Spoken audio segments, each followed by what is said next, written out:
Baik, Bapak Ibu guru hebat. Jadi selanjutnya di sini saya akan memaparkan hasil analisis dari kelompok kami tentang strategi pembelajaran berdiferensiasi.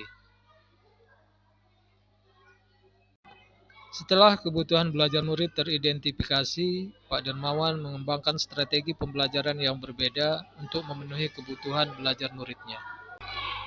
Salah satu strategi utama yang digunakan oleh Pak Dermawan adalah diferensiasi konten, di mana Pak Dermawan menyiapkan konten dalam berbagai bentuk, di antaranya buku teks, poster, kartu pertanyaan, dan video pembelajaran, yang bertujuan untuk memenuhi kesiapan belajar murid yang berbeda. Selanjutnya, Pak Dermawan menggunakan strategi diferensiasi proses. Dalam hal ini, Pak Dermawan memisahkan murid berdasarkan kemampuan membaca mereka. Ini memungkinkan Pak Dermawan untuk memberikan materi yang sesuai dengan tingkat pemahaman mereka.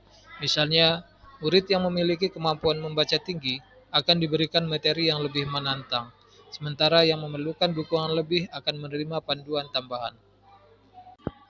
Selanjutnya, strategi diferensiasi produk, di mana Pak Dermawan juga menggunakan beragam jenis kegiatan dalam pengajaran untuk memenuhi kebutuhan belajar muridnya yang berbeda. Di antaranya, membuat diagram alur sederhana untuk murid yang kemampuannya kurang, menulis cerita narasi untuk kemampuan murid sedang, dan membuat cerita kreatif untuk murid yang kemampuannya tinggi. Dengan memberikan berbagai jenis tugas, Pak Dermawan memberikan kesempatan kepada murid untuk bekerja sesuai dengan kemampuan mereka dan merangsang pemahaman yang lebih dalam. Selanjutnya, penilaian. Penilaian juga memainkan peran kunci dalam memahami sejauh mana murid memahami materi.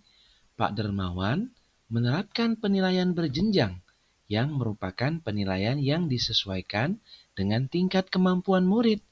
Untuk murid dengan kemampuan rendah, penilaian mencakup tugas yang lebih sederhana, seperti menjelaskan alur pencernaan dalam diagram alur sederhana dengan kosakata sederhana.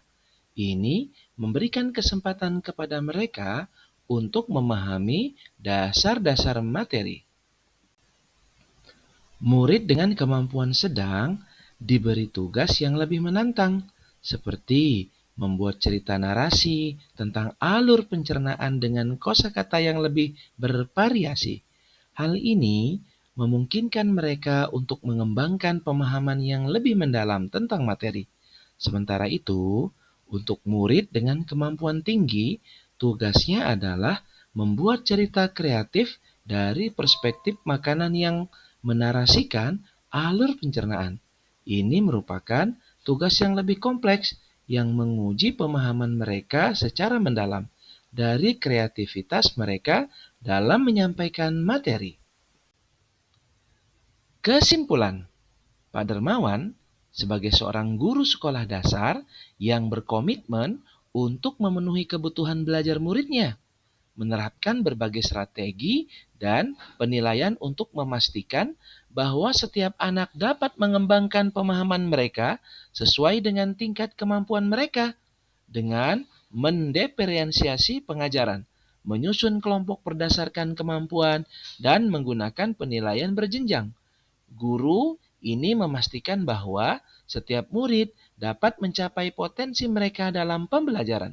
Ini adalah pendekatan yang memastikan pemenuhan kebutuhan belajar individu dan membantu murid mencapai pemahaman yang mendalam tentang materi yang diajarkan.